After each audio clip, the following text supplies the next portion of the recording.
Polisi olah TKP kasus KKB, serang TNI dan ditemukan ceceran darah. Noken Bintang Kejora juga panah. Polisi menggelar olah tempat kejadian perkara kasus penyerangan kelompok KKB terhadap 4 anggota TNI Kodim 1715 Yahukimo. Hasilnya ditemukan ceceran darah dan diduga dari anggota kelompok separatis tersebut. Ditemukan beberapa barang bukti dari TKP itu antara lain bercak darah yang diduga darah dari KKB yang lari menuju hutan. Ujar Kabid Humas Polda Papua Kombes Ignatius Beni Adi Prabowo. Selain itu dalam olah TKP yang berlangsung siang tadi ditemukan alat bukti lainnya semisal beberapa senjata tajam hingga selongsong peluru.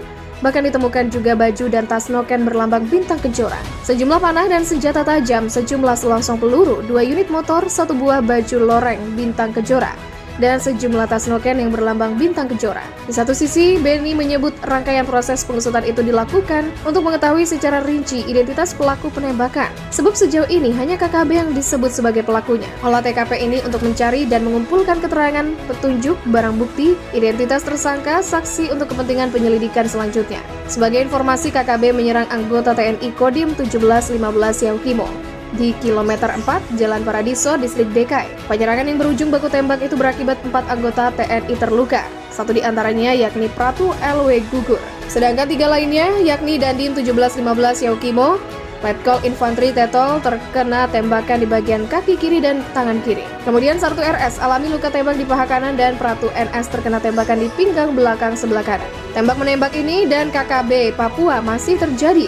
Dandim 1715 Yahukimo pun dievakuasi ke Jayapura. Sore ini, tembak masih terjadi antara kelompok KKB Papua di distrik DKI. Sementara Dandim 1715 Yahukimo serta 2 prajurit yang mengalami luka-luka akibat terkena luka tembak telah dievakuasi ke Jayapura. Letkol Infantri JFV Tetol dan kedua prajurit TNI itu terkena tembakan saat diserang KKB Papua di kilometer 4 Jalan Paradiso, Distrik DKI. Kabarnya ada prajurit TNI yang gugur dalam serangan itu. Namun seperti dilansir Tribun Papua, media dilarang mendokumentasikan kegiatan itu, baik di Base Ops Lanut Jayapura yang menjadi lokasi pendaratan pesawat dari Yahukimo atau Rumah Sakit Martin Inde. Pada pukul 13.29 terlihat iring-iringan yang terdiri beberapa kendaraan pengawalan dan 6 unit ambulans masuk ke area Rumah Sakit Martin Inde yang telah dijaga ketat.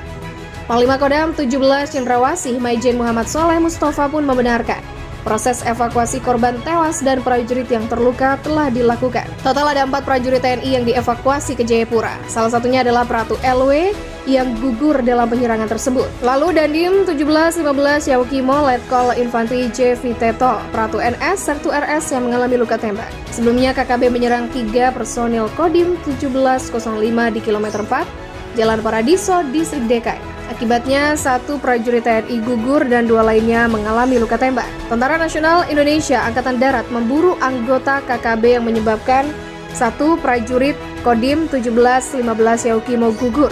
TNI AD mengecam keras aksi teror yang dilakukan oleh kelompok separatis bersenjata dan akan melakukan pencarian serta pengejaran terhadap pelaku, tegas Kepala Dinas Penerangan TNI AD Brigjen Hamim Tohari. Sementara itu, Kepala Pusat Penerangan TNI Laksda Kisdianto membeberkan pihaknya saat ini masih mendalami dan mengevaluasi kejadian tersebut. Terpisah, pengamat militer Institute for Security and Strategic Studies Hairul Fahmi menilai kontak senjata di Kodim Yahukimo sebagai bentuk provokasi KKB. Tujuan mereka adalah memperburuk dan mengendalikan situasi sepenuhnya dengan menciptakan kepanikan dan meningkatkan tekanan publik agar segera dilakukan langkah represif kohersif untuk membebaskan Sandra. Begitulah ucap Hairul. Sementara di sisi lain, komunitas internasional terutama Selandia Baru sebagai negara asal Sandra masih menginginkan langkah persuasif. Maka dari itu Hairul menyebut provokasi itu tidak perlu disikapi secara reaktif, dalam arti tergesa-gesa bertindak keras untuk memburu pelaku penembakan maupun untuk membebaskan Sandra. Diketahui kelompok KKB di Papua sudah 23 hari menyandra pilot Susi Air, Philip Mark Martins. Keselamatan Sandra tentu menjadi prioritas TNI dan pemerintah. Pemerintah, kata Hairul, harus tetap disiplin pada skema dan skenario yang sudah direncanakan secara cermat. Kemudian perlu berhati-hati dan terukur agar tidak terjebak pada upaya KKB mengendalikan situasi dan arah negosiasi.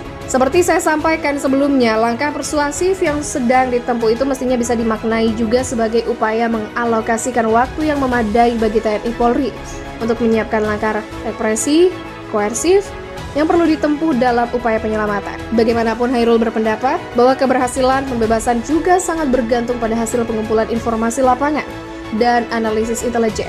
Namun Hairul mengingatkan harus ada tenggat waktu yang jelas untuk langkah persuasif yang dilakukan. Karena jika berlarut-larut, situasi dan kondisi bisa saja memperburuk dan merugikan upaya penyelamatan. Akhirnya terungkap bahwa penembakan prajurit TNI di Yaukimo oleh kelompok kriminal bersenjata atas perencanaan TPNPB atau Tentara Pembebasan Nasional Papua Barat.